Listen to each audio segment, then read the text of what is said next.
What I did was, I understood, once again, I understand my strengths and I understand my weaknesses. That's just like if I'm sitting in this crowd today, I would try to make sure I connected with the most motherfuckers in the crowd, meaning exchange numbers, introduce myself, and do it in a boss manner. And that's what I did. Soon as I got in Def Jam business, soon as I got into the office, I made sure I bonded with the motherfuckers that had strengths in the areas I was weak in. Oh, how we get to this? How we continue to own this? This what we need. Okay, this what I want to do. Let's sit down and let's build something together. You understand?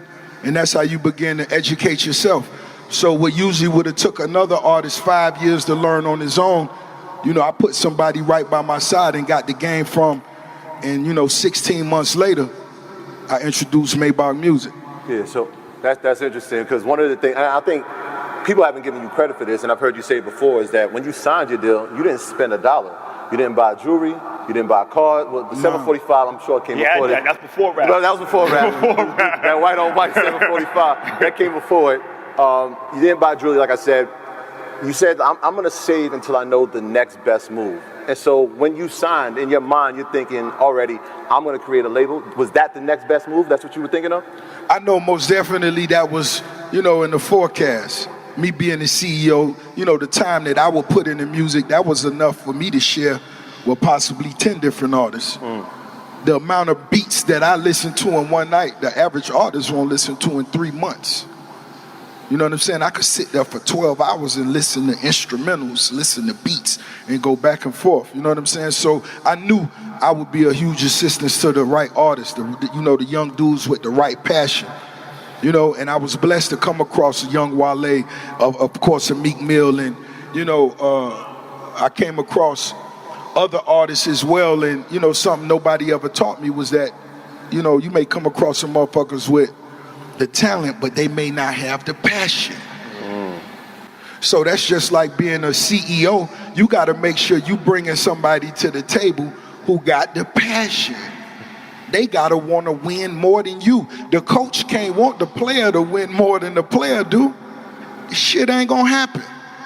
And that was something nobody never taught me. That was something I had to learn on my own. So when you step in Def Jam's building, are they gravitating towards you because they see the hunger? Is this like when you're meeting like the Leors and the Kevin Lyles, they like, this guy's special, this is bigger than music?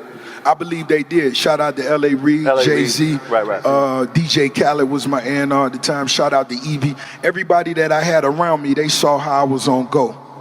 You understand? Rose released Port of Miami. 6 months later, I was ready to put out another album. Push it to the limit. Yeah. It's almost like the label couldn't keep up with me. By the time I put out Triller, I was ready for Deeper Than Rap. After Deeper Than Rap, I was ready to put out another mixtape because they couldn't keep up. We had that argument all the time. Rich Forever, that was the mixtape Which I one's released. our favorite? We always had an argument. Like, who was my favorite is Teflon Don. He always says Deeper Than Rap. Deeper Than Rap. that one changed it for us. Changed the game a lot. Let me ask you this. What's your process as far as finding, all right, Meek Mill is a global icon, superstar right now, but did you know that off the rip?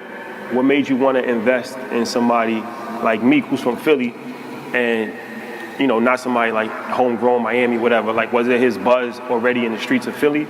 Was it his energy? What did you see in him that you thought he was going to be a star?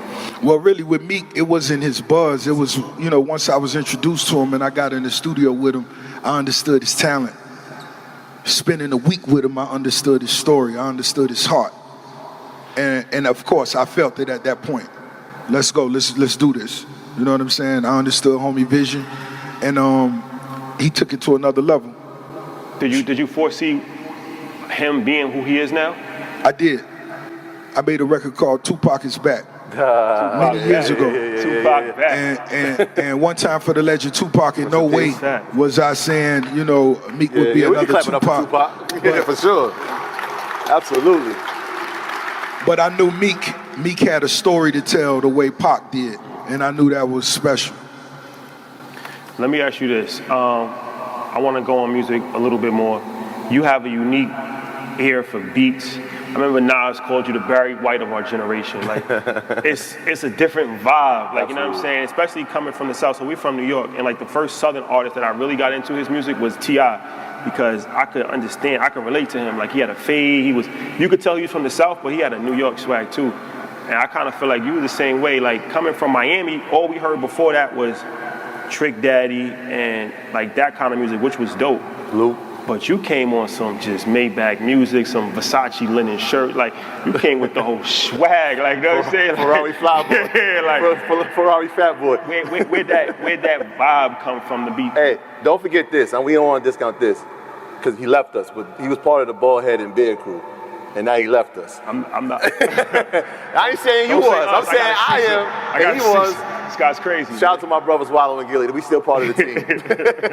It's still Beard Gang for life. Here we go. Here we go. But as far as the flavor and the style, growing up in Miami, it's always been universal. You understand? Miami always been high fashion, big money. We always loved the Bally's as a youngsters. You know, youngsters, I saw the hustles with the suede Bally's. Whatever it is, it was always the flyers. It was always universal. So if you was from New York City flying Miami, it always fit. Wherever you was from, Atlanta, wherever it was from. So, you know, I just made sure I stuck to the script. You know what I'm saying? As far as the jewels, the way we roll, the way the hustlers got around. You know what I'm saying? I just stuck to the script. I got to give it to the ones before me. They always did it big. Big boys out here always did it big. So, you know, that was the only way Rose could do it, is do it big. Let's get into this conversation.